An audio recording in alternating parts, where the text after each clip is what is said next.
Hello and welcome. I'm Leigh-Ann Gerrans and you're watching W News, broadcasting live from the Al Arabiya studios. These are our top stories.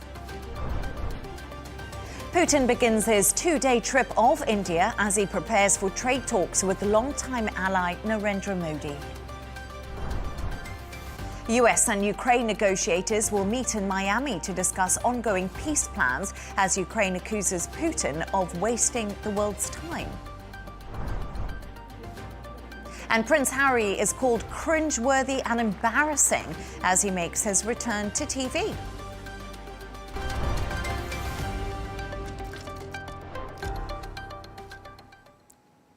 Russia's President Vladimir Putin begins his two-day trip to India today, meeting Prime Minister Narendra Modi. The two leaders are longtime allies and are expected to sign a number of trade deals together, including defence and labour. Putin is also expected to discuss India's ongoing use of Russian oil as US President Donald Trump puts pressure on Modi to stop buying it. Here's what Putin had to say ahead of the trip. We aim to elevate cooperation with the People's Republic of China and the Republic of India to a qualitatively new level by strengthening its technological component. This is the objective of numerous joint projects in energy, industry, space, agriculture, and other sectors. We have established a substantive dialogue on economic issues with the President of the People's Republic of China, Mr. Xi Jinping. We will also discuss these topics in detail during the upcoming visit to India with Prime Minister Narendra Modi, including increasing imports of Indian goods to our market. We can now cross live to New Delhi to speak to Major General Dr. Rajan Kochhar, Senior Advisor of Defence Research and Studies at the Manohar Parrikar Institute. Thank you so much, Major General, for joining me this evening on the show. It's a pleasure to have you on. First of all, why is Russian President Putin in India meeting his close friend and ally Narendra Modi at this time? It's a very interesting question you have posed to me because the world geopolitics is undergoing a churn. As of now, we are seeing a lot of things happening in West Asia, in South Asia, as well as in Europe. So I think President Putin is looking for forging a closer partnership with India. You would be aware that Russia is almost fighting a war since the last about 4 years now. And you know, any country, whatsoever powerful it may be, fighting a war for such a long duration impacts the economy of the country. So what Russia is looking for on a visit to India is for revitalizing its own economy, for finding a partner who can invest in Russia, who can, some kind of a military cooperation is on the cards. Aspects related to energy, security is also there.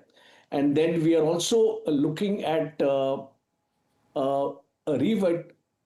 revitalizing the payment mechanism because we are all aware that Russia has been is subjected to sanctions by the US and most of its accounts have been frozen. So Russian economy is badly affected. So it needs a payment mechanism in terms of a ruble trade, and that also based on a UPI-based transaction as we have in India.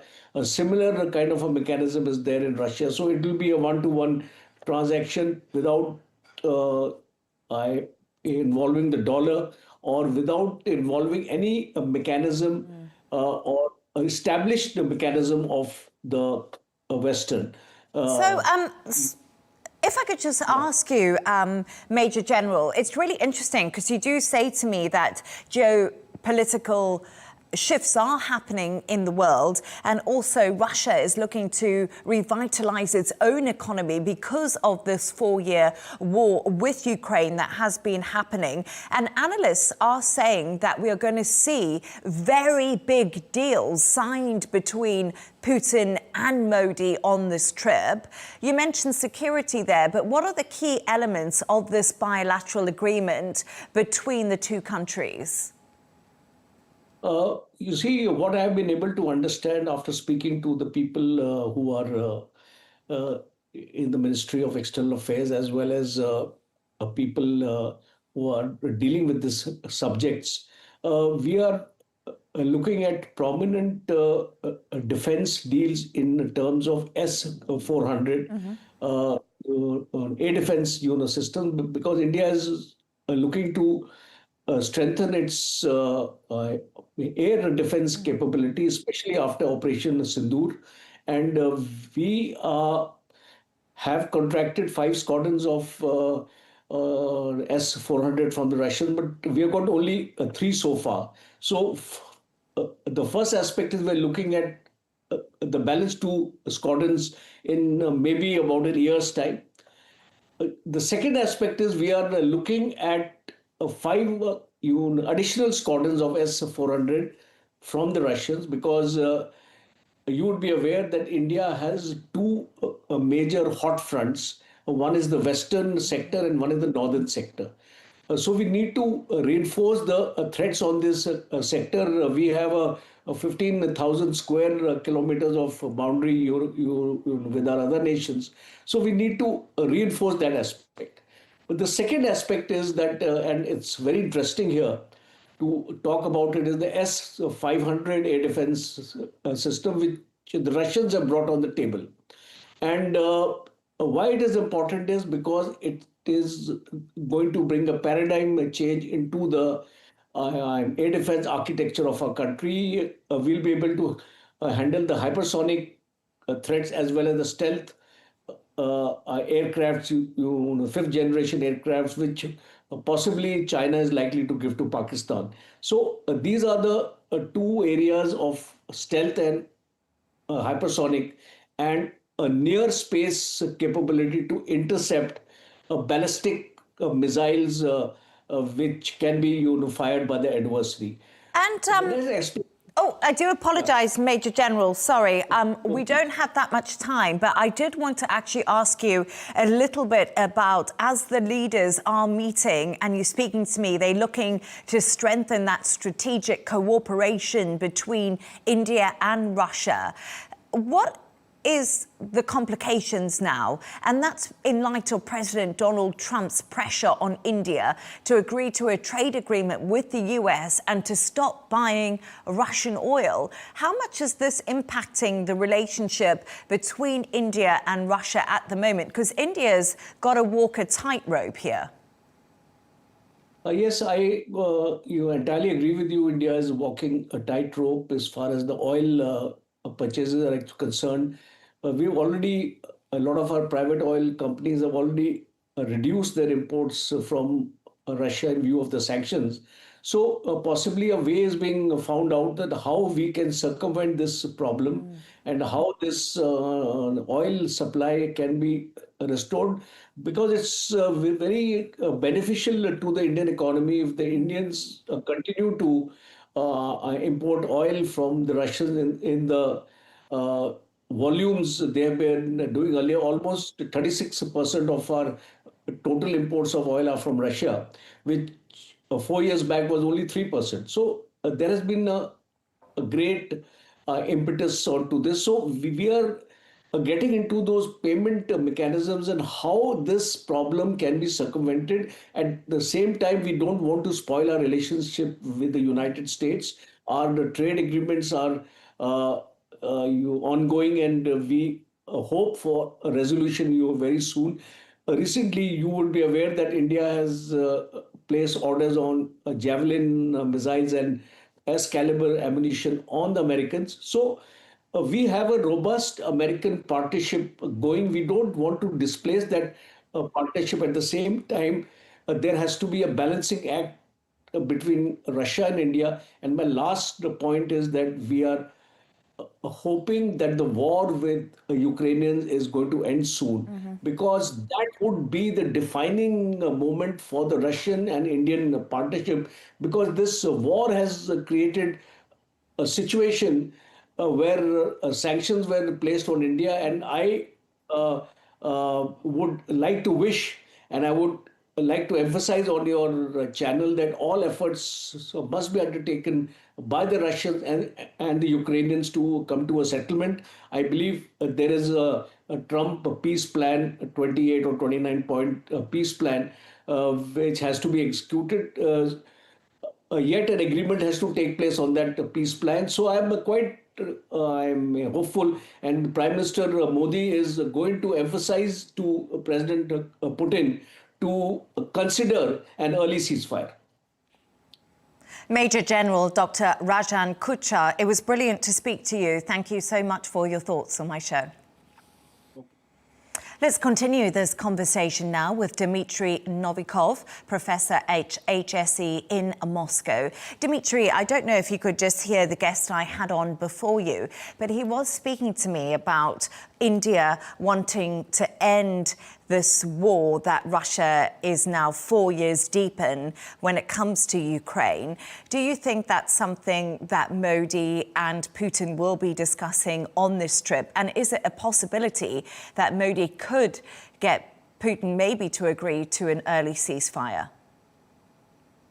Well, I don't think that Ukraine will be a central point of the bilateral discussion, because they have to discuss a lot beyond Ukraine. Of course, I think that Modi would mention it because the economic pressure from the Trump administration and generally the geopolitical turbulence around Russia are one of the key factors which serve as strong obstacles on the way of the further development of the Russia-Indian relations. And I would say that Moscow is very interested now in deepening relations with India, not only because of kind of concrete economic interests, but also because Russia strongly needs to diversify its links with different Asian countries to demonstrate that our economic ties are not limited only by China. And from this perspective, yes, Putin can take into consideration, of course, this Modi's concerns, right? But honestly, I don't think that he will be pressured by New Delhi so much, simply because everybody understands that Ukraine is so important for Russian foreign policy, for Putin personally, that it is simply hardly possible to change his mind. Dmitry, let's talk a little bit about orders from India for Russian oil have dropped since President Trump increased tariffs on Modi's government, accusing India of funding the Kremlin's war machine. How is US pressure impacting the Russia-India relationship? And I also think, how is it impacting the Russian economy? Well, if we speak about the bilateral relations, the influence of the US pressure is relatively limited, because I would say that the key problem of the Russia-Indian relations is not even the economic pressure or US sanctions and so on. I think that the key problem is the very model of Russia-India relations, which is very limited by defense cooperation, arms exports, and oil supply. With these just two levels, two dimensions of cooperation, it is very fragile. From this perspective, both Moscow and New Delhi are very interested in changing this model into some kind of deeper cooperation in different spheres, in technologies, in cooperation between banks, in cooperation in sphere of artificial intelligence. But for now, it's mostly words, right? Of course, if we speak about oil supplies, yes, they declined pretty significantly. But if we speak about the Russian oil exports in general, it did not decline fundamentally because of the American sanctions, simply because the balance on the energy markets is still very fragile, and Chinese and other economies just need oil. So by this or that means, through different schemes, Russian oil continues to go to Asian markets and probably even to India, but it's like black or gray schemes, which is very difficult to track. If we speak about Russian economy in general, I think that to some extent there is some pressure, but we do not feel it so much, simply because Russian economy is mostly under the pressure of the military expenditures, which is around 1/3 of the Russian federal budget. It is much more fundamental factor in slowdown of Russian economy than a relative decline of the Russian oil supplies. Dmitry, I just want to ask you about something that has broken today, come out in the news. And a public inquiry in England has found that President Putin ordered the Salisbury Novichok poisonings, which killed one person on British soil. Are Putin and his agents an active threat to British and UK citizens? Well, it is difficult to say. The official Russian response is that it was not an operation of the Russian intelligence, and the government continued to deny it, right? So this is their official position. And moreover, there is another idea that this case is rather a provocation of those who are against of some kind of reset of Russian-US relations, and this is kind of provocation of the Western intelligence. So this is kind of official / semi-official version. And from this perspective, I think that for now, Moscow would try just to ignore, right, this case, saying that we said everything we could say, right? Our attitude is already clear, so we are not going to respond to it. Dmitry Novikov, it's brilliant to have you on. Thank you for your thoughts.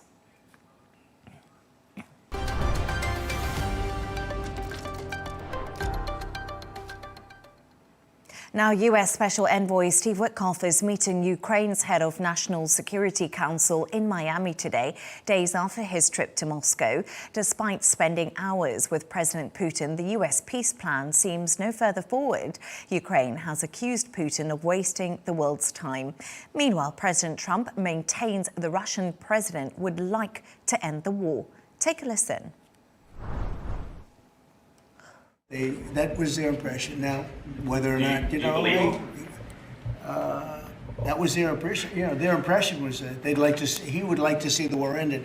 I think he'd like to get back to dealing a more normal life. I think he'd like to be trading with the United States of America, frankly, instead of, losing thousands of soldiers a week. But their impression was very strongly that he'd like to make a deal.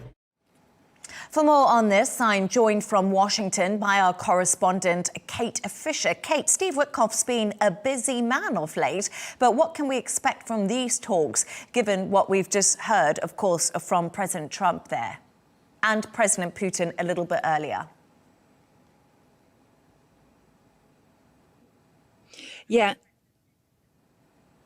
Yeah, that's right. I think that's key, isn't it? That despite this shuttle diplomacy, as President Putin has described it himself, Steve Witkoff zipping about the globe in Florida today to speak to the Ukrainians again. And despite that optimistic tone struck by Donald Trump yesterday, since he said that, we've heard from President Putin in an interview, excerpts of an interview that he's given to an Indian news channel ahead of the visit to India that he's just has, of course, arrived there. And he has seemed much more hardline and far less optimistic than the way the Trump administration has kind of branded this, essentially saying that for the Russians, parts of the US peace plan are unacceptable. That, he still believes that Russia should take Ukrainian land through military or other means, essentially saying that for there to be a peace, the Ukrainians need to surrender territory that it still actually holds, even after 4 years of ongoing fighting. He also cast some doubts, according to the excerpts of this interview, on Donald Trump's interest in these peace negotiations, saying essentially that he has his own agenda. Donald Trump has his own agenda, his own goals, whereas we focus on ours. And he added that Russia's agenda is not against anyone. Rather, he says it's aimed at safeguarding respective interests. And he said he thinks that the US president is acting in good faith, I presume. So certainly not quite as optimistic as the Trump administration would like. And that, I think, is going to be clearly the main topic of conversation when Steve Witkoff and Jared Kushner meet the Ukrainian delegation once again in Florida for the latest phase of these negotiations. Clearly, as has been repeated many times, it's a key objective of Donald Trump's foreign policy agenda to end this war. He promised he would do it on his first day in office. He still hasn't got there, and he's clearly putting the pressure on his diplomatic teams. He wants this to happen, but what we've heard from Vladimir Putin just this morning suggests that he's still got a long way to go. So the mood music coming out of the Kremlin isn't so positive, as you just told us. But how confident is the White House that it can negotiate a peace deal? Because it's pushing pretty hard.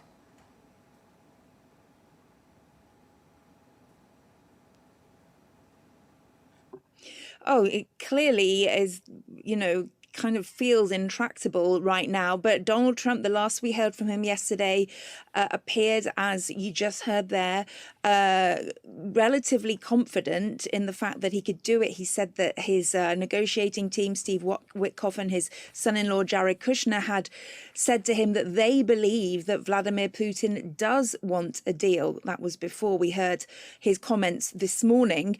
Donald Trump did say he was unsure what comes next, even though he said, talks with Moscow were, quote, reasonably good. He did say, it takes two to tango, but reiterated that his team and he do believe there's a chance for a deal, and they do believe that Vladimir Putin wants to bring peace.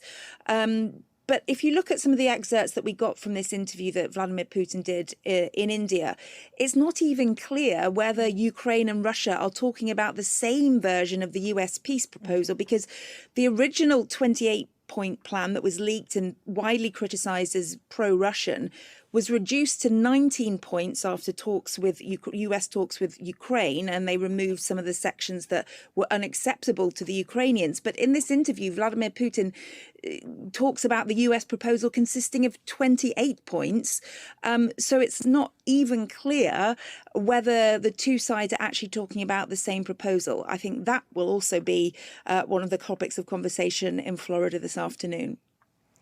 And what are the main sticking points in these negotiations?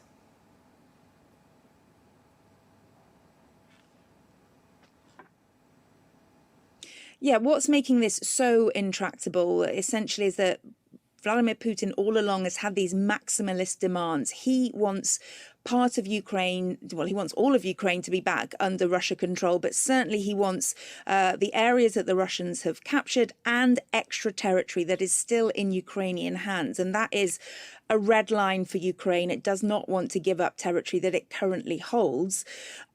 Also, the kind of future of security guarantees for Ukraine. They want, really strong security guarantees from the US and from Europe that they will be protected in the event of any further Russian aggression. Again, that seems to be a major sticking point. Despite this hugely intense diplomatic push that the Trump administration has started, at the moment, the effort just does not seem to be working, given that these demands are almost impossible to reconcile, because Ukraine does not want to give up its land, and Russia wants that Ukrainian land. And until there's some way that can be solved, it feels like this is going to be a very tough problem to find a solution for. Kate Fisher, thank you so much for joining us.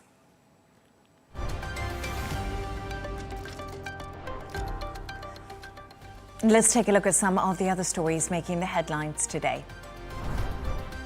Leaders of the Democratic Republic of Congo and Rwanda are in Washington today to sign a US-backed peace deal, ending years of fighting. The summit comes as clashes flare again, with both sides accusing each other of breaking a ceasefire. President Trump is hosting the ceremony, hoping it will help pave the way for more US investment in the region. US Democrats have released new images of Jeffrey Epstein's island, showing bedrooms, masks, and a dental chair. They say the photos offer a disturbing look into his world. The release follows a bill signed by President Trump, which required all government files on Epstein to be made public. A UN Security Council delegation has arrived in Syria for its first ever visit, meeting President Ahmed al-Sharaa and other officials. The diplomats also visited the heavily damaged suburb of Jabal and will head to Lebanon later this week. The trip aims to boost dialogue and supports Syria's transition after years of war. And the Eurovision Song Contest faces a tense showdown in Geneva today, with organisers and participating countries debating Israel's future in the competition. Several nations have threatened to boycott if Israel does compete, while Germany may withdraw if it's excluded. The discussions follow protests and accusations of unfair voting during this year's contest.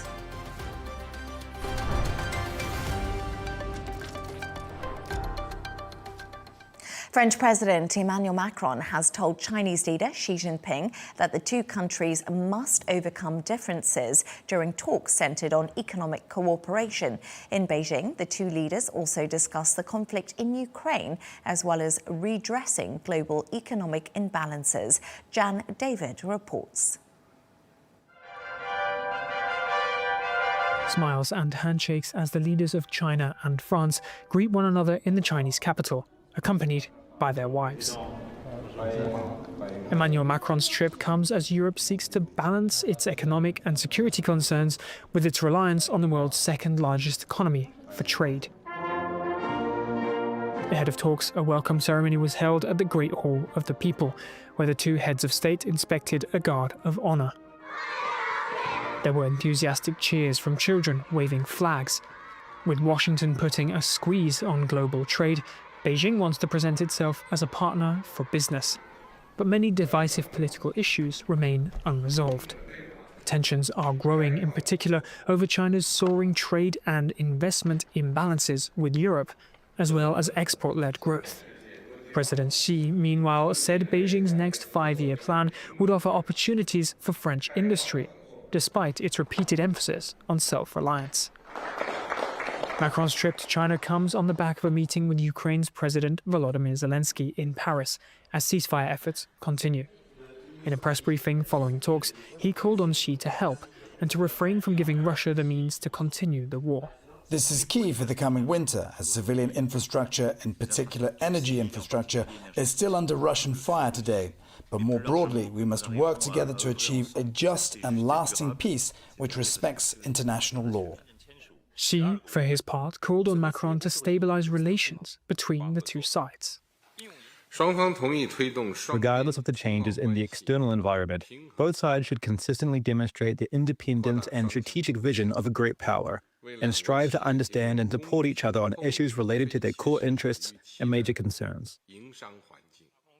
He added also that he hoped a fair and binding agreement could be reached on Ukraine. It's difficult to say what President Xi Jinping was referring to when he talked about respecting both sides' core differences. In Europe, this could be interpreted as a pushback against Ukraine. China has never condemned Russia's invasion of the European country. On another point, both sides used the opportunity today to ink new deals and agreements on aging populations, nuclear energy, and even on panda conservation. But today's meeting felt a little bit more like a maintaining of an existing relationship, rather than a big step towards a tightening of those ties. Jan David, Arabiya English.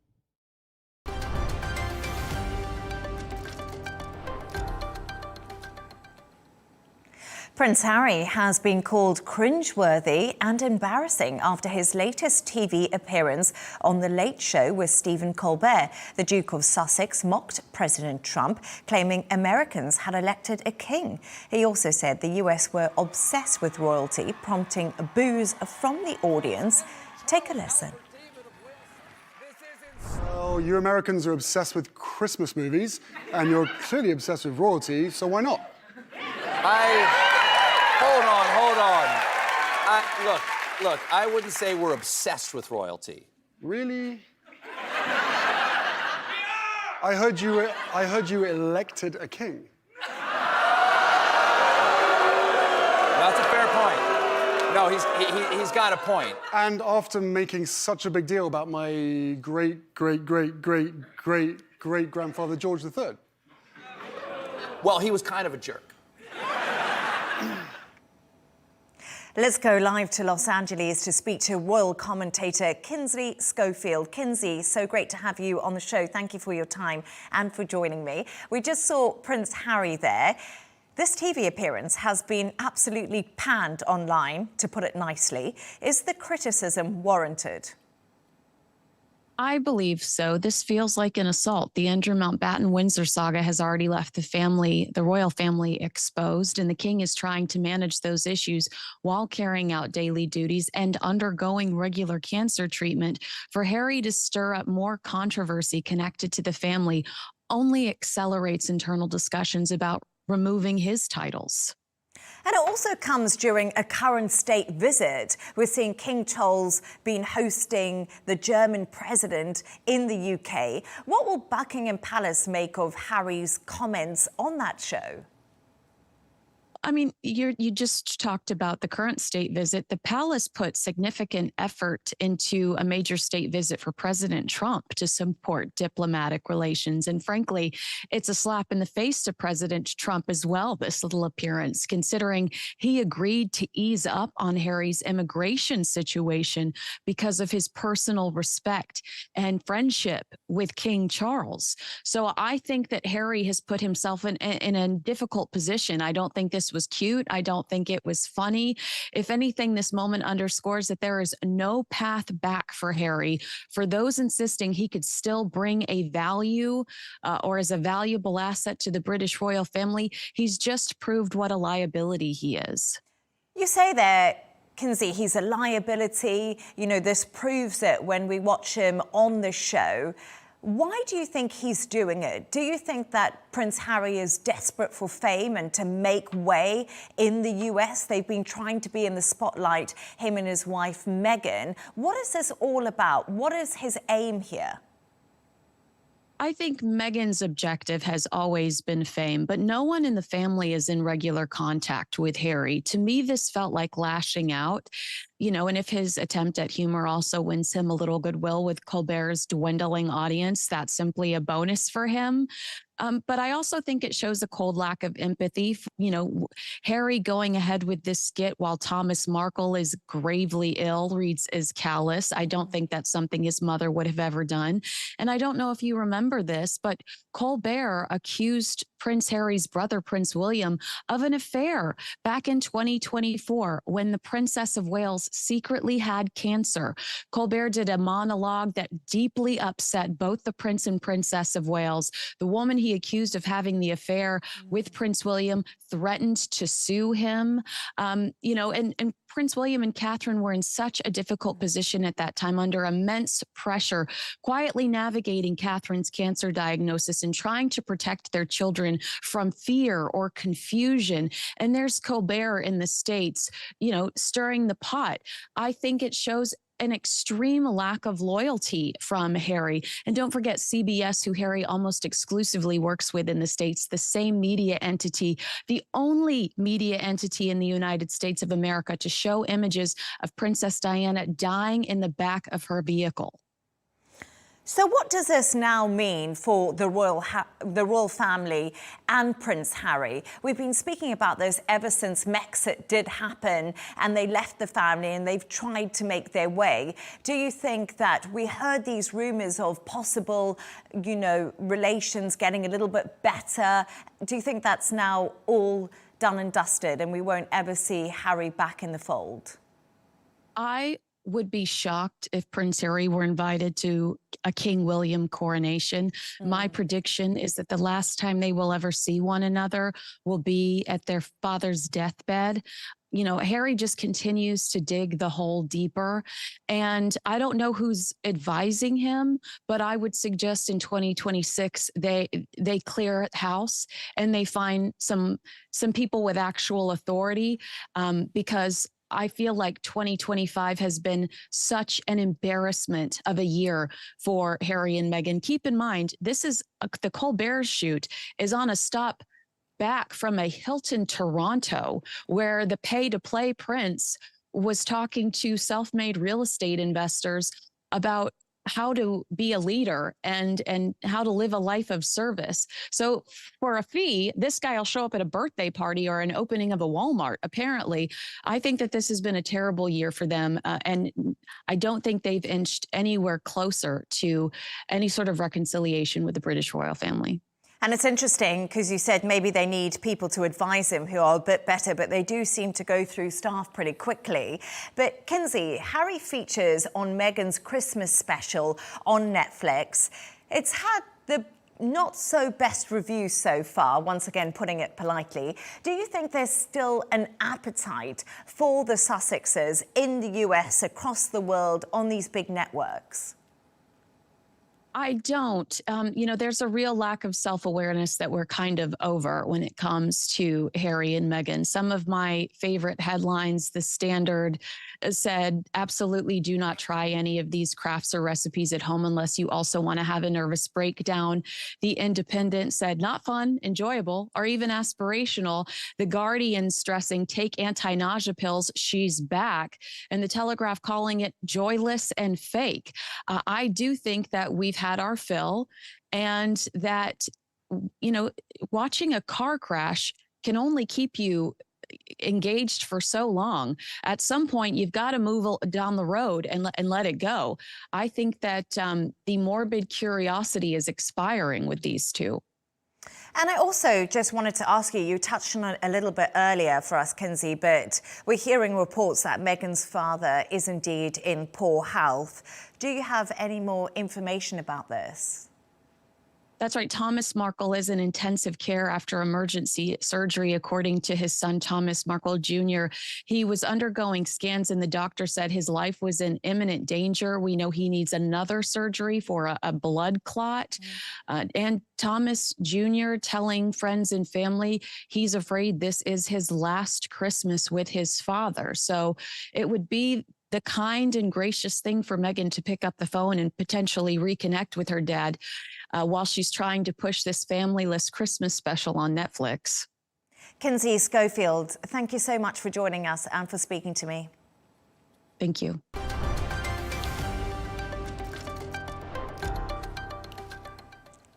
Let's take a look at the top business news now. India's biggest airline, Indigo, faced a growing criticism with more than 300 flights cancelled since Tuesday. The worst-hit cities are Delhi, Mumbai, Hyderabad and Bengaluru. The airline blamed technical glitches, weather and new crew rostering rules for the flight disruption. Meta has started removing Australian children under 16 years old from Instagram, Facebook and Threads. Australia's social media ban starts next week, with companies facing fines of up to $33 million if they fail to adhere to the law. YouTube, which has originally exempt from the rule but then later added, said the ban is rushed and that blocking minors will make the platform less safe. Turning to all the sports news now, and English cricketer Joe Root has scored his 4th Test century today, scoring his first Ashes 100 in Australia. The hosts are currently taking on England in the second Test of the 5-match series. Meanwhile, Aussie Mitchell Starc bagged 6 wickets on the opening day. And a delegation from Iran will attend the 2026 World Cup draw in the US tomorrow after threatening to boycott it over a visa round. The team applied for 9 visas but were issued only 4, with the president of Iran's Football Federation amongst those rejected. It is the 7th time Iran have qualified for the World Cup and its 4th in succession.